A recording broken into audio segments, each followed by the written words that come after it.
Hi everybody. Thank you so much for joining today. For those of you who don't know me, I am Allie. I'm on the talent acquisition team.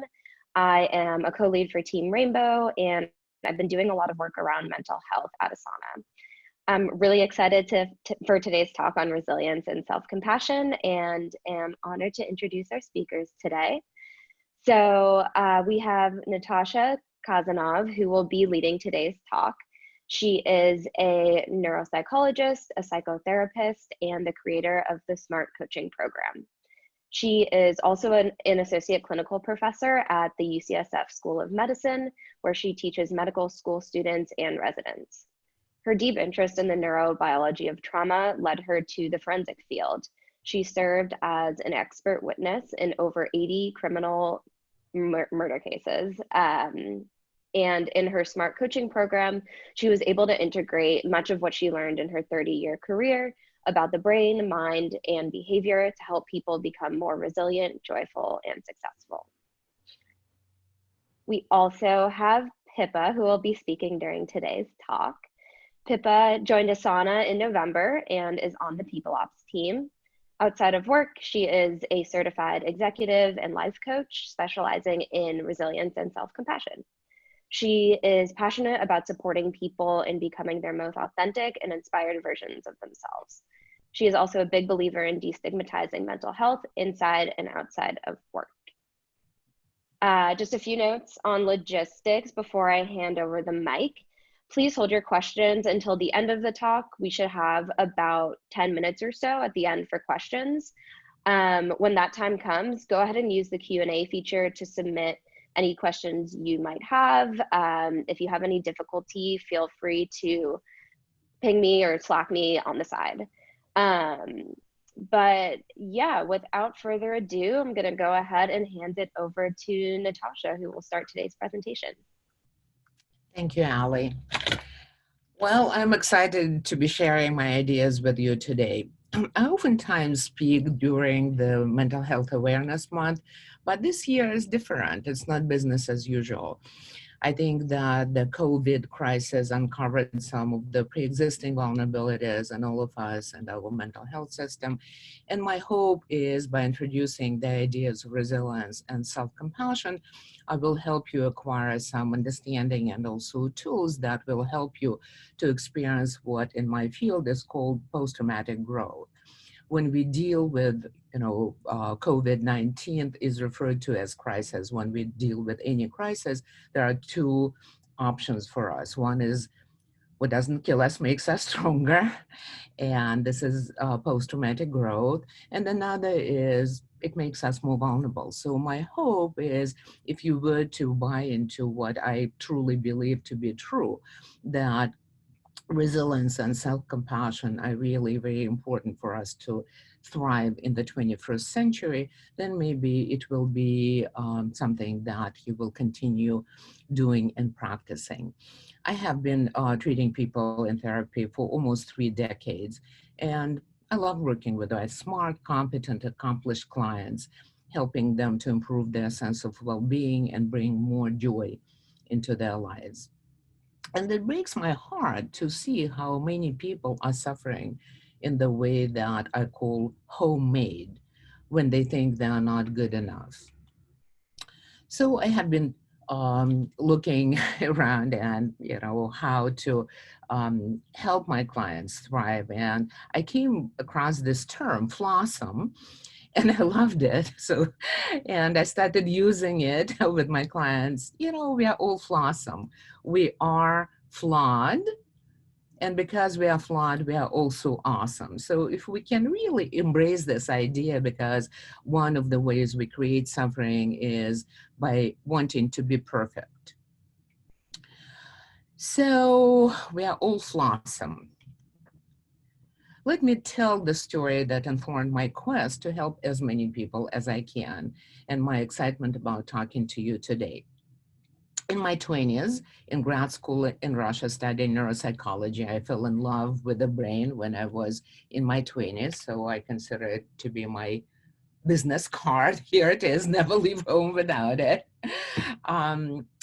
I was asked to talk to the social psychology class, and I chose the topic of self-actualization. Abraham Maslow is arguably one of the most influential people in the field of motivation.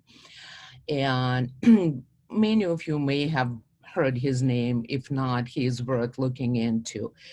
He talked about how we have different needs and presented it as a pyramid. Let's look at the pyramid. So you can see that there are different needs listed here, starting with physiological needs, and this is breathing, shelter, water, clothing. And then the highest need is the need for self-actualization. And self-actualization doesn't mean that you need to be a Nobel Prize laureate. Actually, I have treated people whose work was nominated for Nobel Prizes, and they were not very happy when they didn't get it. So you don't need to be the Nobel Prize laureate. Self-actualization means that you just reach your potential, whatever it is. In his book, Maslow talked about his assistant, who he believed was self-actualized. So this is something that we can discover over time, what we are, what is the best version of ourselves, and then try to achieve it. You know, I'm 65 years old. I'm still work in progress, so I don't know what's going to happen in how many years I have. So it's the work that never stops, really. So I found it fascinating. And I was really shocked when I read that in Maslow's estimate, remind you that it was in the 80s that I was reading his book and presenting it to the class. So in his estimate, only 2% of people, he said, would become self-actualized. And I was shocked. What? 98% of us would go to their graves with the music still in us. So I was talking to my brilliant friends and I was saying, no, I don't believe it. I was saying with the enthusiasm of a naive, idealistic self that I'm sure it was true in the post-war world, because the book that I was reading was published in 54. It was the year I was born. So it was only 9 years after the Second World War. So I was saying to my friends and my classmates, I'm sure that the number will increase in our lifetimes. So I thought that as the lower hierarchy needs are met, people's resources will be used to improve themselves. So fast forward 40 years. What do you think? Was I right? Unfortunately, I don't see much evidence for that. I don't know how many of us feel we have reached our potential, but here is what I see in my practice day after day as I treat people with depression and anxiety. A woman who graduated on top of her class from the Ivy League medical school who tells me, I'm not just smart enough. Or a loving and caring mother who juggles parenting with being a CFO of a company, saying, I'm a bad mom and I'm hurting my children. Or a man whose wife cheated on him, asking me what's wrong with me. Or, as I mentioned, a person whose work was nominated for the Nobel Prize, not getting it, becoming very depressed. So very early in my career as a therapist, I noticed this pattern of people being way too hard on themselves and holding the conviction that there was something wrong with them when they experienced suffering. It is so universal. I definitely am a recovering perfectionist and a person who is hard on myself. And that's kind of a double-edged sword. I think it is what motivates us, but also we know a lot of times we cannot stop. And this is when it becomes a problem. So also I think technology and social media driving us now to distraction, and we are taught to multitask and comparisons, comparisons when you look at people at Facebook and Instagram and they're having fun and you're stuck doing boring projects and all that. So it created the illusion that people are having fun, but only I am who is suffering. So it seems like maybe I owe Maslow an apology. I don't think that we are faring much better than 40 years ago when I was presenting. And what I realized in looking into what's going on, I think this is where we a lot of times go wrong. We feel that we are not worthy of love and belonging. And in my opinion, this is what we can change by practicing self-compassion. So the rest of the talk will be focused on that. So another thing that is very alarming is there is a lot of people with depression. So I remember I was presenting in 2004 at UCSF, the report on mental health. And I was saying that mental health is superior to physical health. And I was telling the physicians at UCSF that depression is number 4 reason for disability. And I remember at that time saying that the World Health Organization predicted that by the year 2020, it will become number 1 reason for disability. Well, sadly, we reached that point in 2013. Depression became the first reason, the number 1 reason for disability in the world. And alcohol and drug addictions are on the rise. There is an epidemic of suicides. And when people like Robin Williams or Anthony Bourdain commit suicides, the rates jump even higher. Another alarming fact, life expectancy in the US has gone down 3 years in a row, and this is pre-COVID-19. So it's impossible to be the best version of yourself when you are depressed, suicidal, or drug addicted. So maybe Maslow was right. So what I'm going to introduce today to you, and hope by the end of this presentation, I will convince you that self-compassion is the precursor and the birthplace of resilience. We are all doing the best that we can, and we can do better if we are kinder and friendlier to ourselves. If we actually believe that we are worthy of love and belonging, no matter what. To be more resilient, we need to be self-compassionate. This is my core premise for today. So I don't know whether you agree with me or not, but if it is true that self-compassion is a good thing,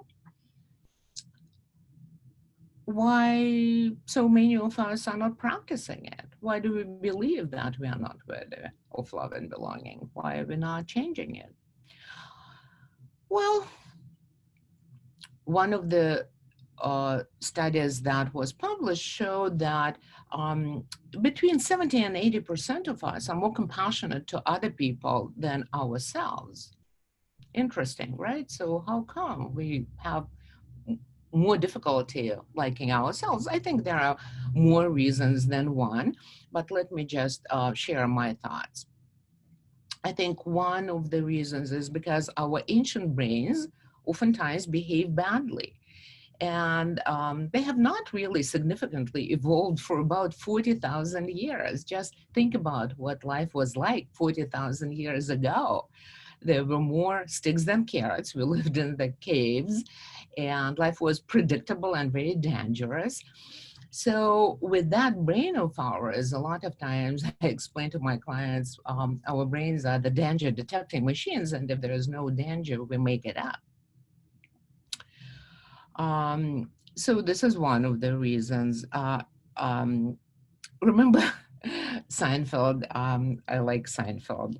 Seinfeld saying in one of his episodes. According to most studies, people's number one fear is public speaking.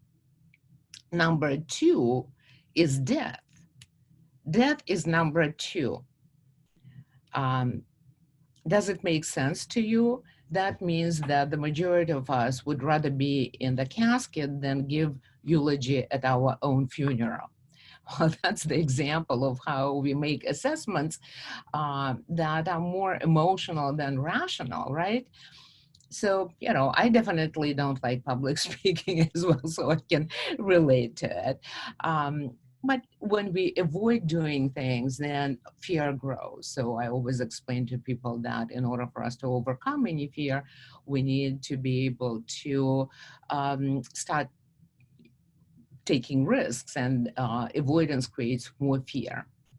So that's why a lot of times when we listen to our fear, we engage in the pattern of avoidance, and then we get stuck. So another reason is we are taught to believe that we need to do something in order to be okay. Oftentimes, lack of self-compassion comes in the form of shame. And shame is really interesting. It appears early in our development. We are not born with it, but it appears at the about 18th month mark. So shame is the birthplace of those toxic messages that we are unworthy of love and belonging. And we start experiencing shame because, again, 40,000 years ago, it was an important feeling, because if you were doing something that clashed with the value of the small band, you would be ostracized, and that meant death. So it makes sense that shame would be such an early acquired feeling. So shame is something that we acquire early, and then we continue believing that we need really to do something to be loved. Sounds familiar? I'm not enough unless. Definitely know that one. And then there is interesting line of research on this phenomenon. All of our brains have what is called the default mode network, which takes us to unpleasant, stressful places when we are not engaged in cognitive tasks. When our minds wander, our default mode network brings us down to the path of what if bad things are going to happen, making us unhappy. Danger is sensed, and reality is distorted. So then we have the activation of our stress system. And this is a fun fact that I was happy to find, to show to you that neuroscientists sometimes also are fun people.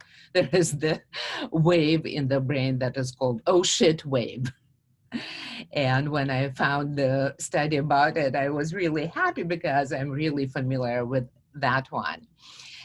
This is the wave that we can register in the brain where we made a language mistake. For example, sometimes when I talk about meditation, I say mediation because I do mediation as well, and vice versa. So that is the wave that will be registered in my brain when I made the mistake. And that is kind of the sense of embarrassment when being not a native language speaker, this is one of my anxieties, that I will say the wrong words. So here's the "oh shit" brainwave. Don't you love it? So you see, our brains are designed to pay close attention to danger, even to create it when it is not there. And we are not always very good at distinguishing between the illusion of danger and real danger. Self-compassion allows us to take a break and think more rationally.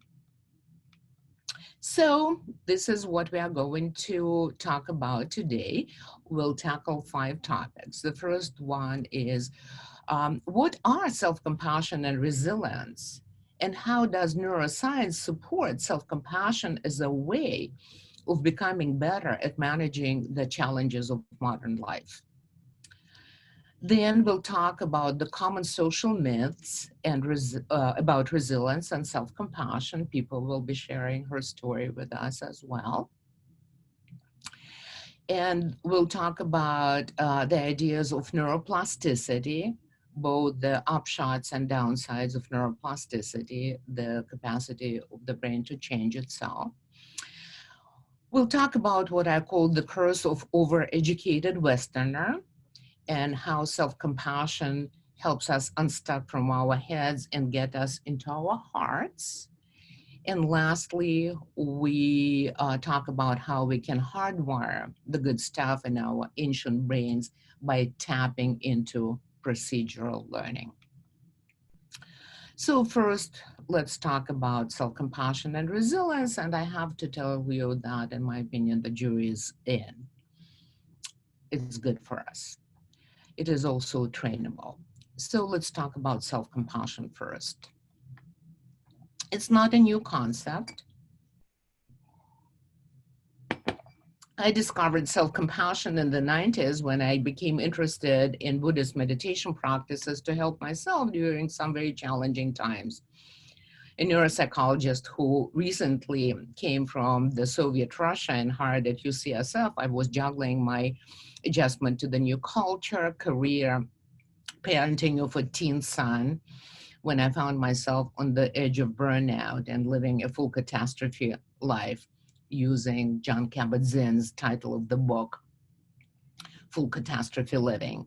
Many of us have full catastrophe lives nowadays.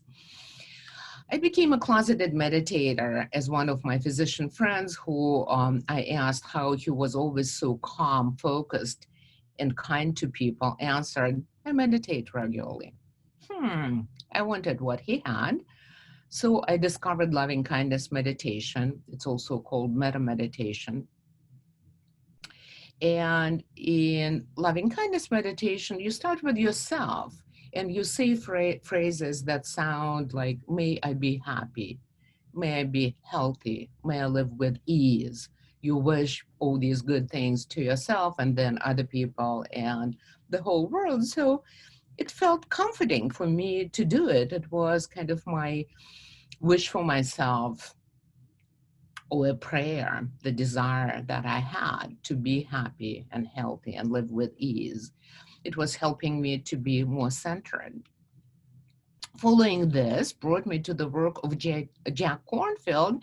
And Jack Kornfield is a really interesting guy. He's local. He teaches at Spirit Rock. And he is a Buddhist monk and also a PhD psychologist. And I took a few workshops from him and started doing, the practices of the heart that he teaches in a way that is so effective. I love Jack. I started doing it pretty much every day, going through my difficult adjustments to everything. Meanwhile, I was seeing patients, but the majority of my clients are very high functioning, educated people. So I was reluctant to offer to them what was helping me. And then I discovered the work of Kristen Neff, and I call Kristen the queen of self-compassion. So Kristen started publishing her work. And for me, it was what my mind that likes evidence-based stuff. She took the woo-woo out of the woo-woo. So that is what I needed. Kristen created a scientific way of understanding, managing, and teaching self-compassion. She also established that, as I mentioned, between 70 and 80% of people are more compassionate to others than ourselves.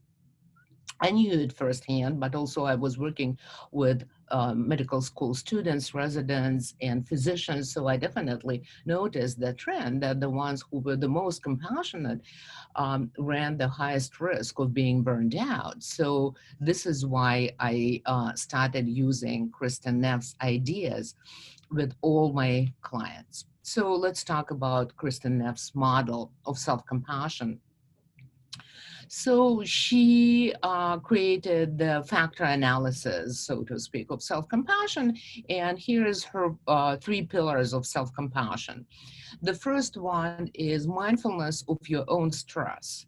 So what it means is you need to recognize your own physical pain or stress, difficult feelings, disappointments, with the underlying desire to be happy, to be good, to do well. So the second one is self-kindness.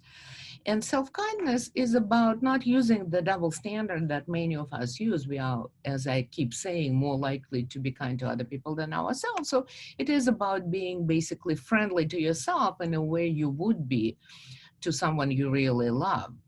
So self-kindness allows us to use self-monitoring, remember and honoring what is the most important for you, your values and goals, and encouraging yourself to act on them. And the last one is interesting. It is common humanity. So common humanity is about understanding the interconnectedness and understanding that all of us are connected through the experience of suffering. It is not unique. You know, when I present to large groups of people and I am anxious, I always think about the suffering in the room. You know, 100% of people who listen to me always either are actively suffering or will suffer in the future or have suffered in the past. So this is how we are connected. So a lot of times in our own suffering, we forget about it and we think that there is something uniquely wrong with us, which is not true. So since Kristen Neff published her first paper, over 2,500 publications on the subject have appeared, and more published, it seems like, every week. So the findings have been consistent. Kristen always jokes that it has been boring because all the findings are pretty much the same, that it is good for us.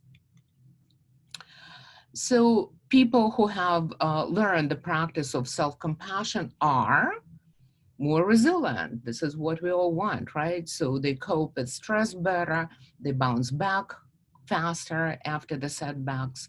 They're healthier. They have few incidents of stress-related illnesses. They have healthier eating habits. They have less addictions. They're happier. They are less depressed, have less PTSD. They don't feel suicidal. And they have better relationships, more empathy and compassion for others. Sounds good, right? Not even one study has failed to prove that self-compassion is good for us.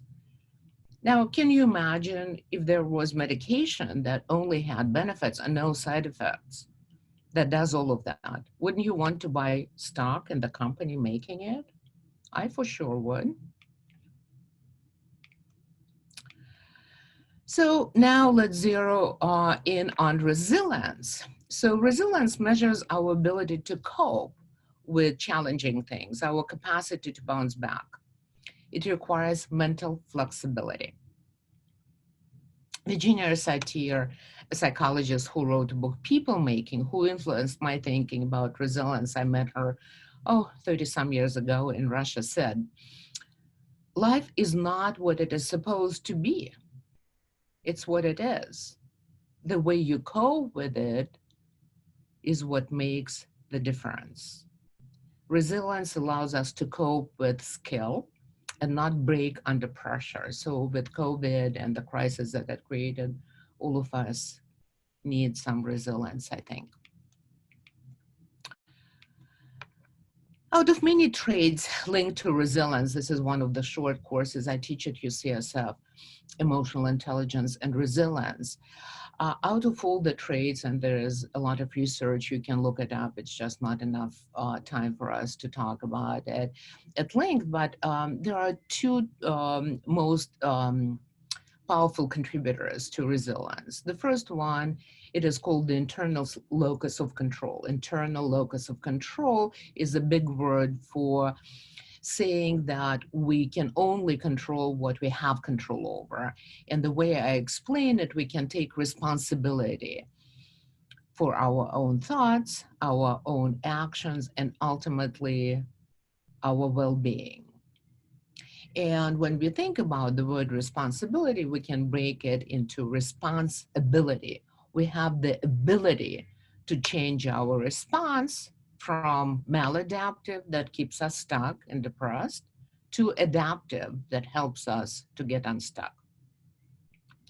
So the second important factor is knowing that there are options to choose from. A lot of times when we feel our back is, against the wall, then we cannot be resilient. So we always have options. Like in this case, we can choose to continue blaming ourselves or to be our own allies. Well, guess which one I promote. So there is booming research, as I said, on resilience and post-traumatic growth. Post-traumatic growth is about bouncing back. And I truly believe it is virtually impossible to be resilient without self-compassion. Why? Well, the opposite of self-compassion is self-criticism, self-recrimination, self-blame, self-hatred. To me, that means that you engage in an adversarial relationship with yourself. In that war against yourself, who is going to lose? If one part of us is fighting with another, self-compassion allows us to end the struggle and free ourselves from suffering by deciding which part of ourselves to connect to and bring into the experience. Self-blame, self-recrimination, and self-criticism, tools of shame and foes of self-compassion, always remind me of alien hand syndrome, which I learned about in grad school once while studying the brain. The neurology professor told us the story about a woman who had a stroke that affected corpus callosum. Now, corpus callosum is the part of the brain that connects the right and the left hemisphere. That's how our brains communicate. So she had a stroke, so her right and the left brains were not really connected. So she developed this really bizarre behavior where she was trying to choke herself with the right hand while trying to fight it off with the left hand. So the way it was explained to us, graduate students, by our neurology professor, that she was suicidal in her left brain and not suicidal in her right brain, and both brains didn't know it. So that's what I feel like lacking self-compassion is like. So, I'm introducing to you this slide, and hopefully when you blame yourself, you will remember it's like the alien hand syndrome. It's also called, you can look it up, there are more than one cases of it. It is also called Dr. Strangelove syndrome. So now let's explore. If self-compassion is such a great thing, why is that many of us have this Dr. Strangelove syndrome? And what is it about the term resilience that oftentimes makes people think that it has nothing to do with self-kindness? On that note, I turn it over to Pipa. Thank you, Natasha. So the concepts of self-compassion and resilience have increased in popularity in recent years. And I know I often hear these terms used at work and in the media. But they tend to get thrown around quite casually, which often muddies the water of what they really mean. So to help clear things up, I will explore a few of the most common myths surrounding self-compassion and resilience, as well as how these misconceptions can play out in our personal lives and at work. So let's start with resilience. And to illustrate it, I will be vulnerable in this moment, and I'm going to share with you my own personal story. When I first started my job in tech a few years ago, I noticed that people were using the word resilience a lot. In trainings, in meetings, and even casually over lunch. I hadn't heard it used much before, and I didn't really know what it meant. The image that would pop into my head when I heard the word resilience was of a man dressed in armor. I thought it referred to having a thick skin and the ability to have difficult experiences just bounce right off of you. I think of myself as a pretty emotional person, meaning that my emotions are always right at the surface, ready to come out, sometimes at the most inopportune moment. I remember looking around at me at all these people who seemed to be totally unaffected by their enormous workloads, and their tight deadlines. I assumed that they must have cultivated the ultimate wall of resilience between themselves and their experiences and emotions. Although my gut was telling me that ignoring my emotions was not the right thing to do, I desperately wanted to be successful and feel like I too could handle a fast-paced, often stressful job in tech. So I began to inhabit this new way of being, which involved shutting off my emotions, at least as much as was possible for me, and pushing through. The key word here being pushing. It didn't feel good. I could tell that I was rigid, cut off, and anxious. But I thought it was necessary. I thought that's how everyone did it. So I kept working like this for a number of years, progressing in my career at different tech companies. I was rewarded for my hard work and my can-do attitude, so I kept doing what I was doing. But eventually it caught up with me. After years of trying to, as Brené Brown puts it, please, perform, perfect, and prove, I finally burned myself out. I had finally hit the point of no return and felt completely and utterly exhausted. In the end, I had to take a couple of months off work just to get back to normal. I thought that being resilient was about being unemotional and unaffected. I thought that it meant that I had to accomplish everything on my own. I thought that it meant I wouldn't need to take breaks, and that if I were resilient enough, I could power through just about anything, even being tired or being sick. But as you've heard from Natasha, this is not what real resilience is. It's not about strongmanning your way through life and pretending you're not affected by things. Real resilience is about taking responsibility for your emotions, for your actions, and your well-being.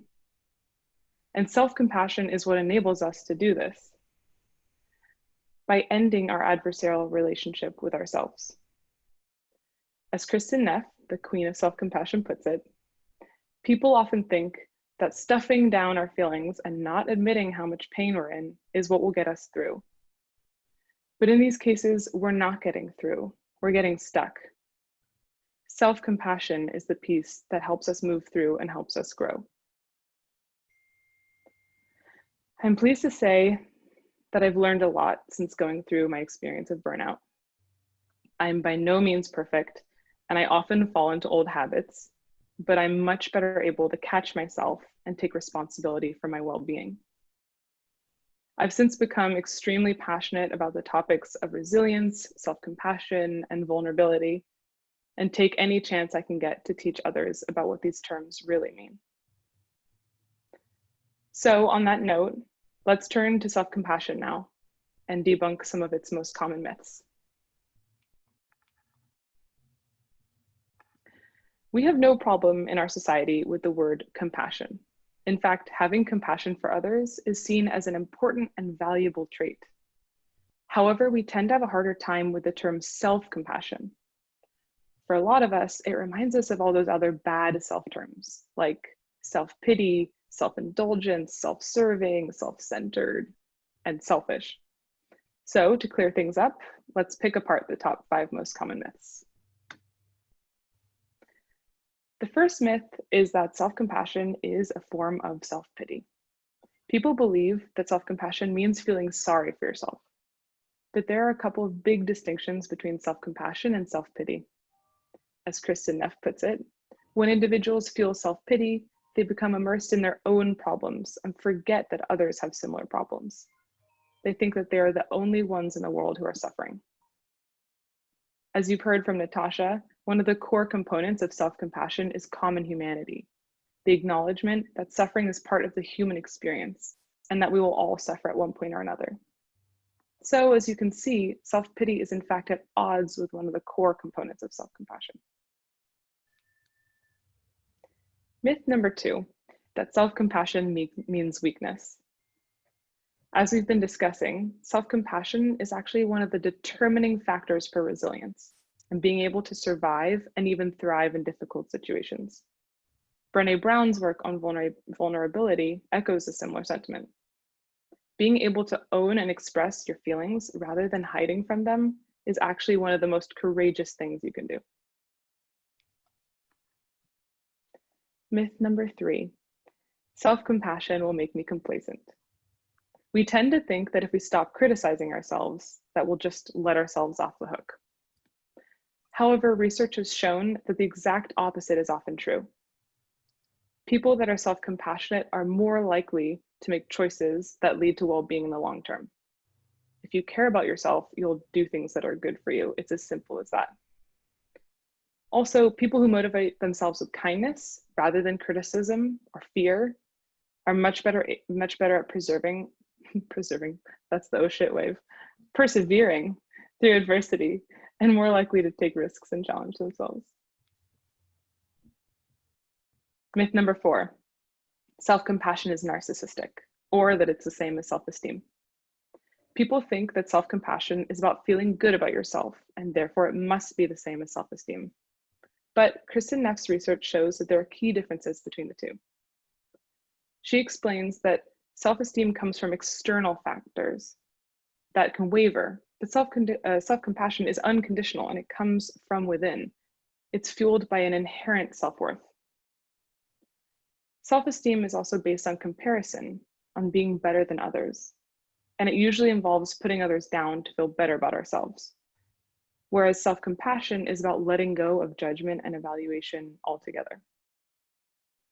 Researchers are coming to find that self-compassion offers the same positive view of ourselves as self-esteem, but without the need to see ourselves as perfect or as better than others. And the 5th and final myth of self-compassion is that it's just plain old selfish. For many of us growing up, our families emphasize the importance of service to others. So people assume that if we spend too much time focusing on ourselves, that we'll be neglecting those around us. But think about a time that you've been self-critical. In that moment, are you self-focused or other-focused? Most people find that when they're absorbed in self-judgment and self-criticism, they hardly have room to think about other people. So what have we learned? In our hyper-speed, hyper-growth tech industry, we can sometimes think that in order to keep up and succeed, we need to keep calm and GSD. That resilience is about toughing it out, and self-compassion will only make you complacent. But as you're hopefully starting to see, that's not the case at all. Instead, we can begin to cultivate a kind of resilience that welcomes our experience rather than pushing it away.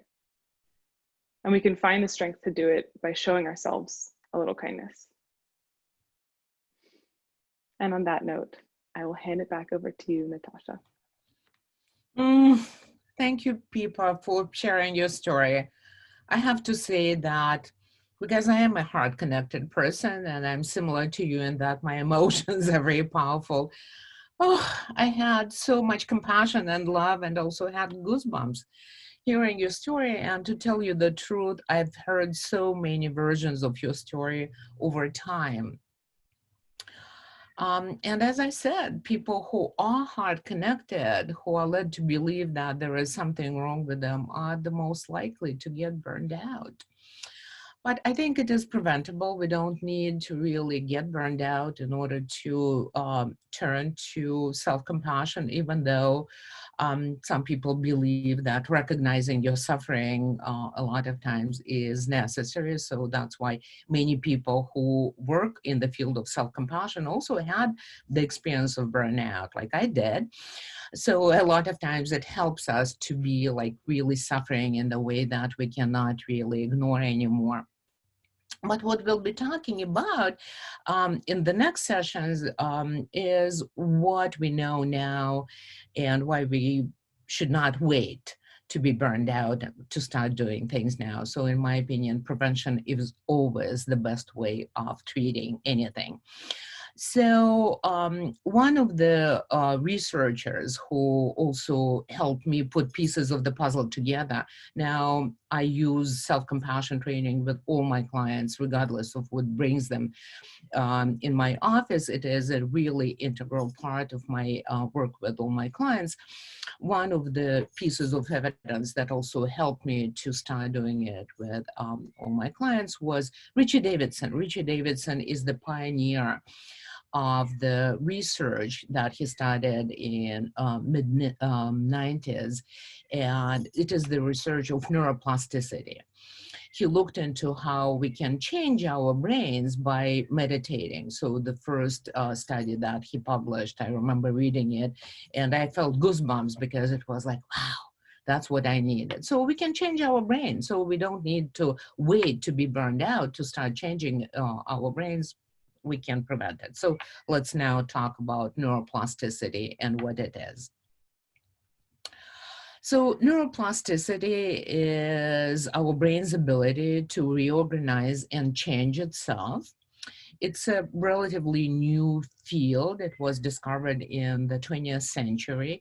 But before that, neuroscientists were kind of bumping against the fact that our brain changes. But still the prevalent idea was that we only lose our neurons. We cannot really rebuild the brain. And then the field of neuroplasticity was kind of discovered. And Donald Hebb said this in a clever way, actually in the 30s, I think. He said, he was a neurosurgeon. He said, the neurons that wired together, explaining how by having our brain cells fired together repeatedly, we can create neural connections in our brain.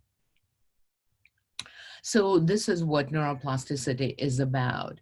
Having neurons fired together allows us to either create positive neuroplasticity, and self-compassion definitely is on the list of helpful mind habits, or I call it the dark side of neuroplasticity. It also can be wired into our brains: anxiety, worry, pessimism, depression, fixed mindset, toxic shame, hostility, self-recrimination. So in my opinion, when we start becoming more self-compassionate, we can wire into our brain helpful mind habits. So let's talk about one of the hurtful mind habits. And I call it the curse of the overeducated Westerner. So many of us, myself included, like overanalyzing instead of experiencing, ruminating about things we cannot change, or being fearful of what hasn't happened yet. We talked about the default mode network, so it explains why sometimes we're addicted to doing it. But also early in my life, I recognized that it was creating the suffering. So it often creates what I call paralysis by analysis. When people cannot make decisions, they feel stuck. So we are taught in schools to pursue the why in the quest for knowledge. But what that encourages is obsessive exploration. In our brains, that usually it takes the form of dreaded, negatively biased what if, that keep us stuck in our heads and disconnected from our hearts. So what I call the curse of overeducated Westerner is the heart-brain disconnect. It is so stressful when we are disconnected from our hearts that a lot of times we start numbing our pain, enter addictions and self-harm.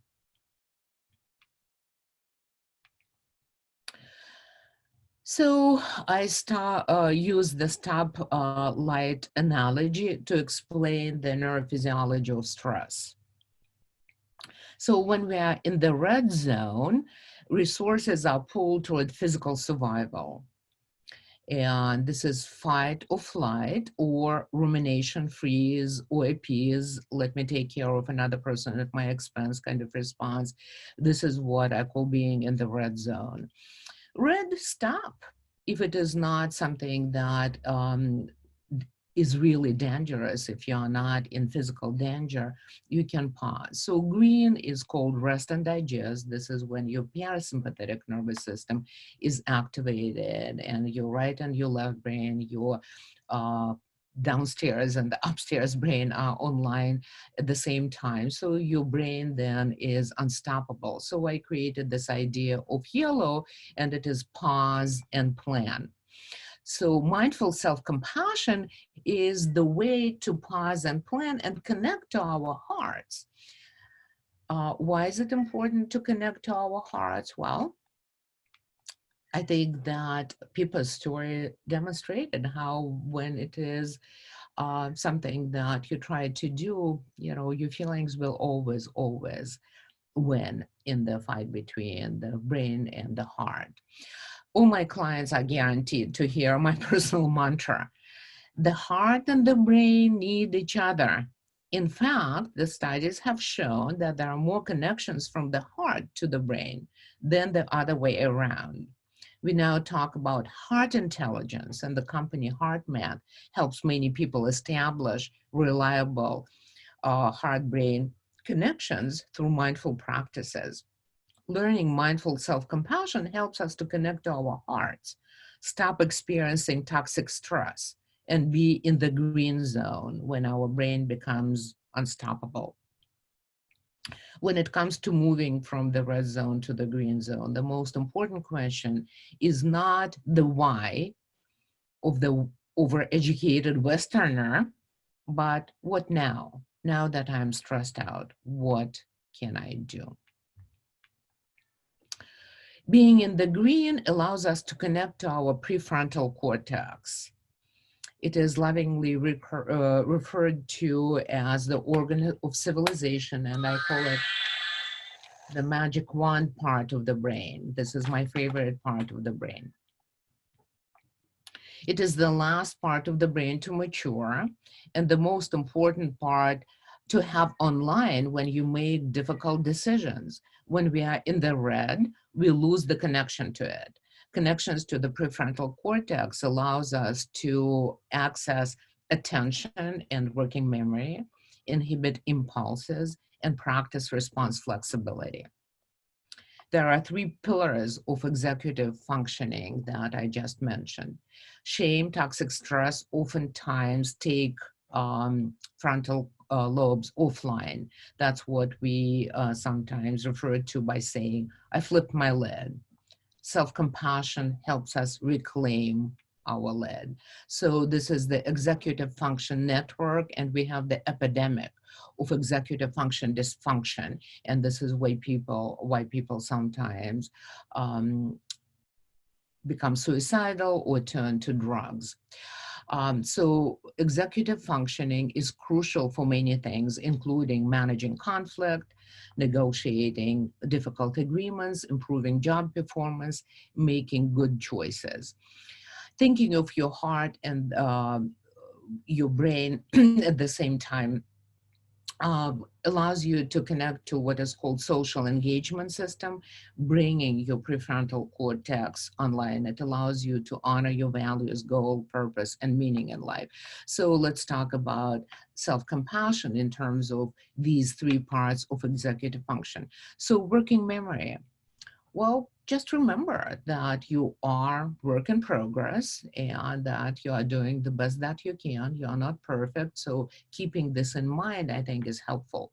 Inhibitory control. Well, you can inhibit the need to put yourself down when you are suffering and choose to do something that will make the job easier for you. And finally, cognitive flexibility. Well, it is an interesting part when we talk about self-compassion here, because sometimes your inner critic also tells you something important. So not always kind of discounting what your inner critic is telling you is important. Understanding the response flexibility, I always explain it like in real estate, is context, context, and context. Oh, I mean, no, Oh shit wave. Like in real estate, it's location, location, and location. In mental health, it's context, context, and context. Like I like chocolate and ice cream, so when I'm stressed out, a lot of times I tend to overindulge.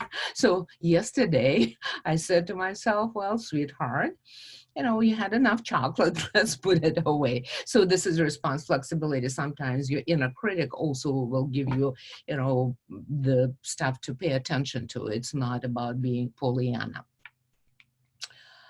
So now the last topic we'll cover is how do we do it? How do we wire this good stuff into our ancient brains?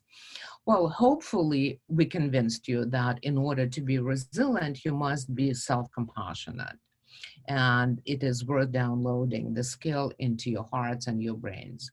Then the last question to address is, how do we do it? Well, we start with the intention to practice self-compassion, and then we engage in what is referred to as procedural learning. There are different types of learning: declarative, knowing facts, and procedural, which requires practice and cannot be taught by talking. Think of self-compassion as a skill, as a cognitive and emotional skill, like driving a car. You first needed to want to learn, setting the intention.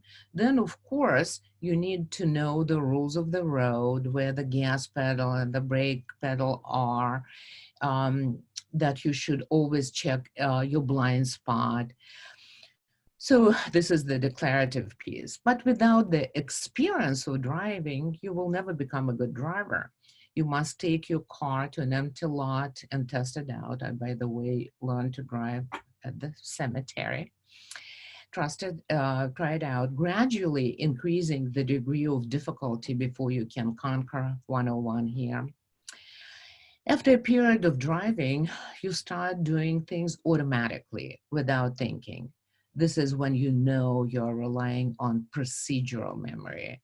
This is what mind habits are. It's autopilot. So you can wire self-compassion into your brain so that you won't be thinking twice to use it.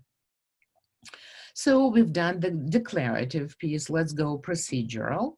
We'll conclude our time together by me introducing my personal self-compassion practice for a taste of what it may be like to practice one of many forms of self-compassion. And God knows there are so many. You may decide not to participate in it and just go declarative, but those who are willing to participate, who feel courageous. By the way, the word courage is the Latin root of the word courage is core is heart. So for ones who are courageous and are willing to try it out, I definitely am enjoy inviting you to join in. But let's first talk about, this is something that just a very simple trick that I want to teach you. It's called vagus breathing. This is how we allow our heart to relax, and by doing this vagus breathing, we are saying, hey, there is no saber-tooth tiger, we are safe. So it's 4-4-4. So we breathe in through our nose, count 4, and then no breathing, hold, count 4, and then out, count 4. So let's try it. So empty your lungs and in 1, 2, 3, 4. Hold 1, 2, 3, 4. Out 1, 2, 3, 4.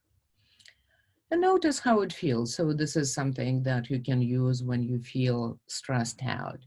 Another little trick is, this is, I call it compassionate curiosity mantra. It is, Again, you can try it. This is something that, again, signals to our vagal nerve. There is no danger, no saber-tooth tiger. This is relaxing.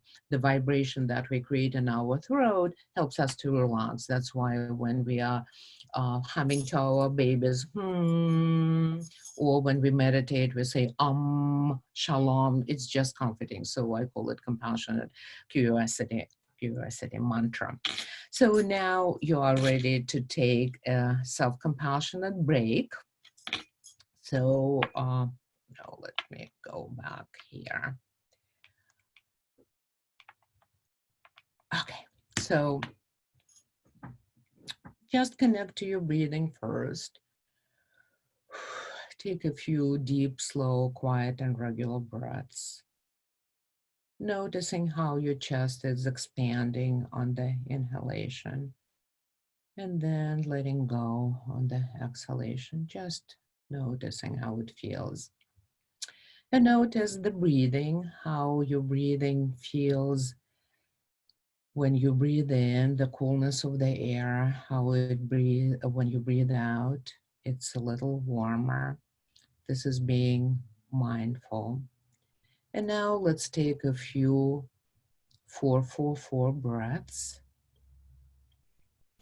In, hold, out. And when I do it, I like putting my hands on my heart, on my chest, interlocking my fingers, and just connecting to my heart and imagining how I'm breathing into my heart, opening it up,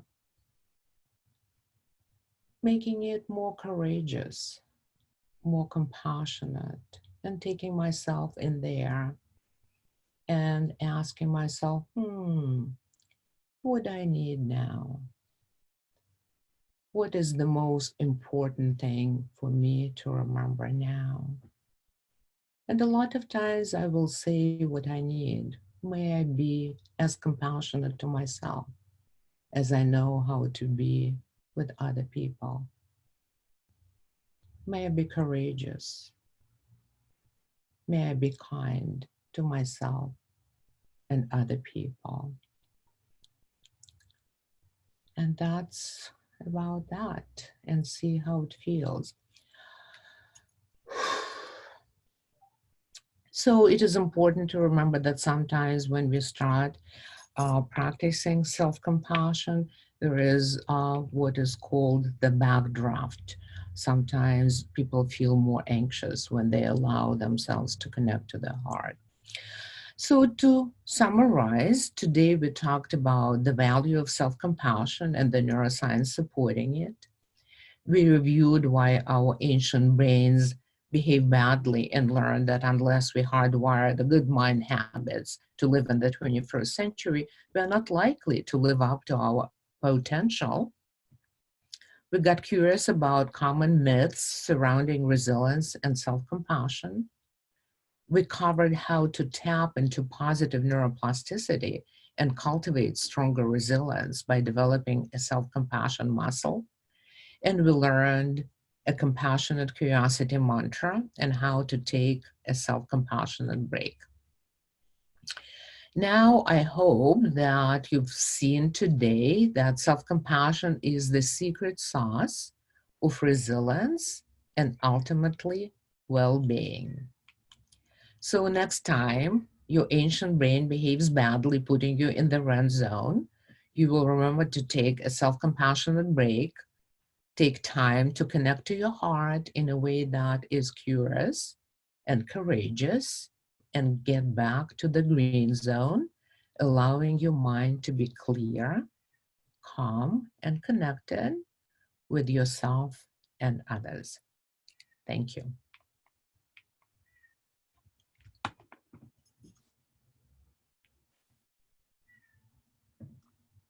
Thank you so much, Natasha and Pippa. That was amazing. And yeah, really insightful. I feel like I learned a lot. I know we're a few minutes over here, but if anybody has any questions, feel free to use the Q&A feature. I think we have one right now, Natasha. Are there any recommended books to read more about to help practice self-compassion? Yes, so Kristen Neff has the self-compassion workbook that is very helpful. I think that one of the books that I also always recommend is called Search Inside Yourself. And this is the book that was written by the Google engineer who is the developer of this program. I find it very helpful. But even more than books, what I would recommend is, this is my favorite app, that is called Healthy Minds Program.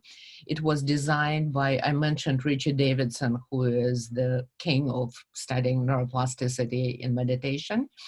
And he is the director of Healthy Minds Institute. It's a really well-designed app. It is free, it's structured, and it's not just self-compassion, it's mindfulness.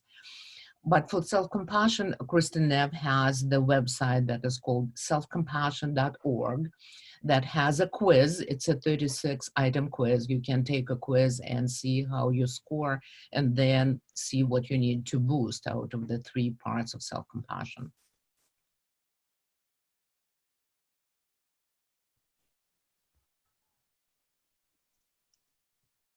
Katya asked for the link, so I'm just looking to see if I can post the link in the chat. We'll see. 1 second. If not, we are going to be creating a project to house all of the recordings from Mental Health Awareness Month, as well as any additional resources that Natasha or Pippa recommend. So yes, they will all be included in there, and we will be sending that out to everybody shortly. Any other questions before we let you all go?